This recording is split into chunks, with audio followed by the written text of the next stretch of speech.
Good morning, good afternoon, good evening, Addison, whatever time you're listening, and thank you for joining us for our ASD Chat for All podcast.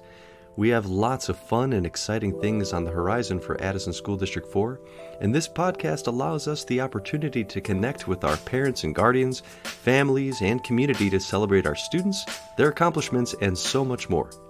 Your hosts for this podcast are ASD4 Superintendent Dr. Nick Sutton and myself, Dean Constantopoulos. You interested in hearing more about what's going on in District 4? Come on in and have a chat.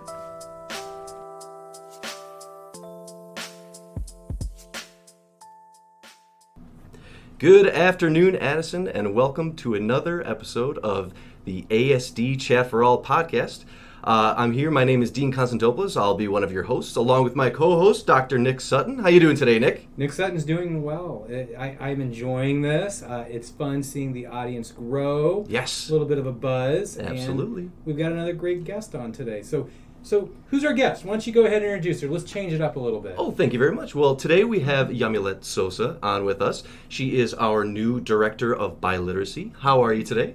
Doing well. Thank you, Dean, and thank you, Dr. Sutton, for the invitation. I am so happy to be here. Awesome. I know there's no video. You win the award of smiliest guest so far. Yes, Aw, absolutely. you. She seems so excited. Mm-hmm. I love it. It's going to be a great episode. But yeah, you have the most smiles of anybody we've had on so far. I'd say so, and that's the thank kind you so of warmth much. that our community is going to be looking for, I tell you what. Love it. So thank you very much for being on here. So let me start by asking you this question. So tell us a little bit about your time in your previous district, or tell us a little bit about your background in education. Sure. Thanks for the question, Dean. So prior to joining the Addison School District team, I served as the Director of Multilingual Programs in the School District of North Chicago 187. Oh, great.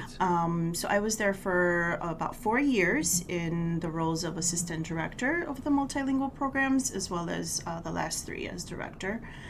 Prior to that, I served as a two-way immersion teacher at Stony Creek School in Gotcha. Elsip, Illinois, and so it's been a wonderful, I would say, a total of about 15 years in the field of education. Very passionate about multilingualism, biliteracy, and all things education. So I'm very excited to join the team and serve this wonderful community as Director of Biliteracy. Well, thank you very much for sharing. Let me continue just to kind of piggyback off what you were saying. Your experience in education is extensive, especially in the field of biliteracy. What made you want to really dive into biliteracy as opposed to a different area of education? Great question. So I think when people ask me, to talk a little bit about myself, and I really want to say that at the core of my identity is that I am the first child of Mexican immigrants. Mm-hmm. Very cool. And of 3 children. And I think just that alone, and being an English learner myself, Spanish was my first language. Being born in California, I didn't have the opportunity to be in a bilingual education setting in my schooling.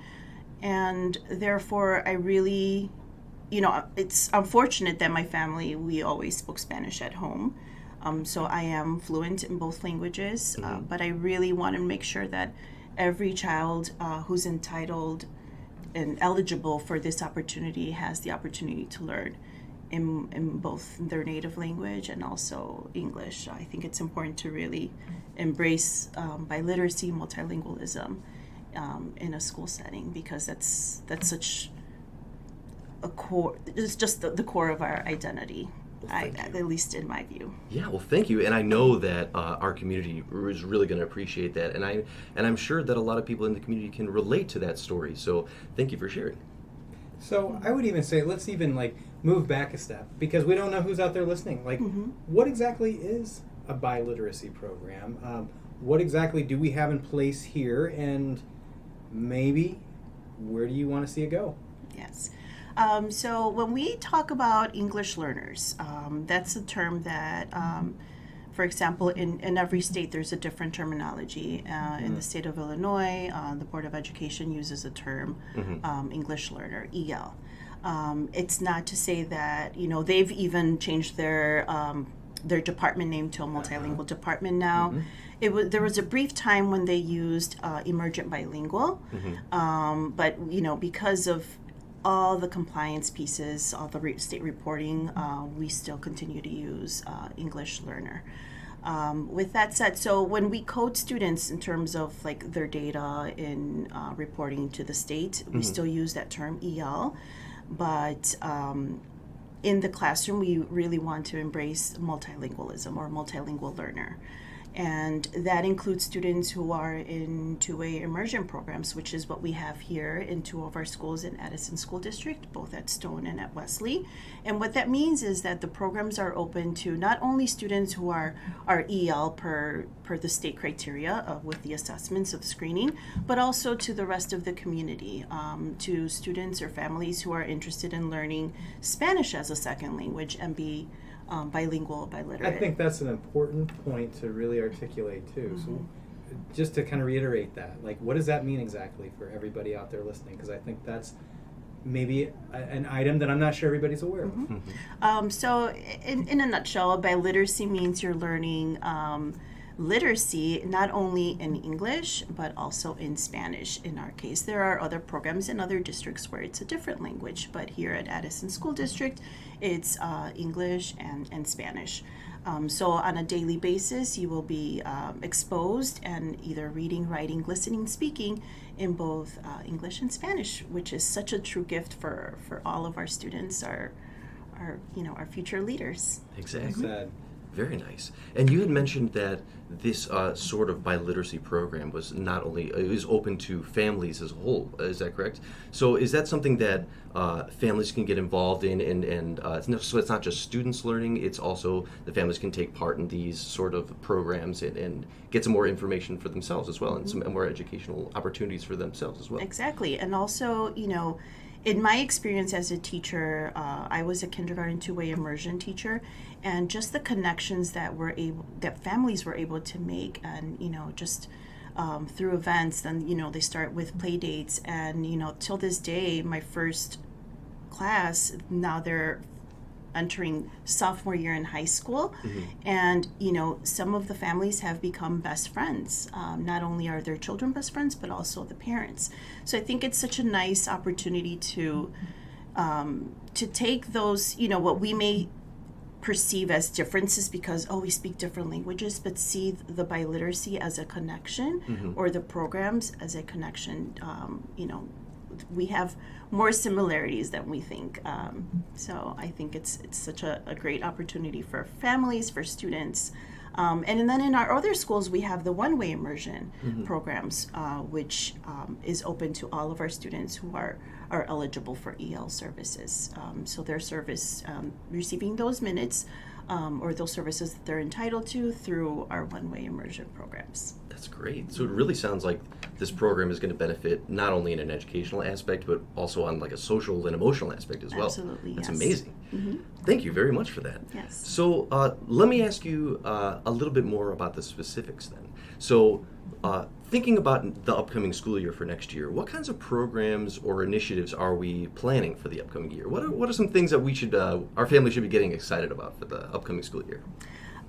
So we are fortunate that we have family liaisons, bilingual family liaisons at every building. All of our administrative assistants or front desk staff at the offices are also bilingual. And I think that's very key to ensure that all families feel welcome. And also in terms of like our department or our group of teachers and our department itself, we do have 2 bilingual dual language instructional specialists who will be working very closely with our teachers, our staff. So I'm very excited about that, and continuing our Bilingual Parent Advisory Committee, also known as BPAC. I really envision this as a partnership with our family liaisons, our family outreach staff members, and engaging in just the community outreach and making sure that we are serving the needs of all of our families. Absolutely. I think you absolutely exude passion for this topic. And so I have no doubt everybody else out there listening to this can also pick up on that. So if you're a parent that wants to learn more and just say, I'm not sure if my child's eligible, or I just need help for resources, like, what's the biggest takeaway that you want for any family out there that wants to learn more information? I think I want to make sure that families know and are aware that they can reach out to anyone here in our school district. I'm 3 weeks into the team, right? But I have never felt so welcome in a community, and I am so excited for this school year. And everyone's so helpful, so welcoming, and I just can't speak highly enough of everyone that I've interacted with. And I want to make sure that all families have that same sense, that they really, to not feel intimidated. There's always someone who is willing to help. And if they cannot help you, they will find the person that can. And, now that I'm in district as well, my plan is to be visible in the community and the schools, to make sure that I engage with families, with students, with staff, with building leaders, and there's a face to a name, and they can always reach out to me or to anyone in their community. Excellent. Well, thank you so much. And I know that we have coming up throughout last year, we did a bunch of different partnerships with different programs, such as Addison Trail. We had, there's like the Kermesse Festival going on, as well as we had a Biliteracy fair as well. So those are really great opportunities for us to really partner with other agencies as well. We're really looking forward to having you on and to kind of bringing all of these great things to the community. So thank you so much for joining us. Absolutely. And also, I've noticed here in our community there are so many local businesses, and I feel that that's also an opportunity to engage. And I'm sure it's because I get a sense that Addison is such a close-knit community that everybody knows everyone, and you can spread the word that way, partnering with local businesses. Definitely. And like you, Dean, I think you're from Addison, or that's right. Here. Yeah. So many are from the community. I think that's having that personal investment. And those of us who we're not part of the Addison community but have joined can really partner up with you and like, okay, can you let me know some of the things that I, if I can approach certain things a certain way, or who's my go-to for such and such things. So yes, I'm excited about partnering with different people in the community. And you know what you'll find in this community, especially, that everybody will kind of reach out to you in that way, different businesses, different programs and people. It's just a very friendly community. So, and they're going to be so pleased to have you here, truly. Thank you so much. I love it. So, if a parent wants to reach out to you, what's a way or two for them to easily do so? Well, my office is at district office, and if I remember correctly, it's 222 little pop quiz there. JF Kennedy Drive. So it's right next to Indian Trail Junior High. So you're more than welcome to stop in at any time. Otherwise, if you're on social media, you can follow me on my Twitter handle is at Yamilette Sosa. So that's YAMILETTESOSA.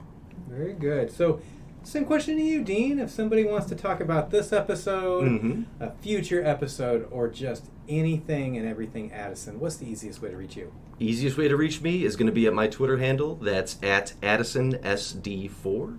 How about you, Nick? Where should people reach out to you if they've got some questions? I'm a Twitter fan as well. At Dr. Nick Sutton, easy way. Don't hesitate. Anybody out there in Addison that wants more information about anything we talked about or anything else school district related, do not be afraid to go ahead and get in contact with me. Excellent. Well, thank you all very much. Yamilette, thank you for joining us today. Thank you both. And I hope you all have a great rest of your day, and stay tuned for more next time. Thank you for tuning in to our ASD Chat for All podcast. Check us out at www.asd4.org, Spotify, or wherever you listen to podcasts for more. We'll be back soon with another episode, so stay tuned.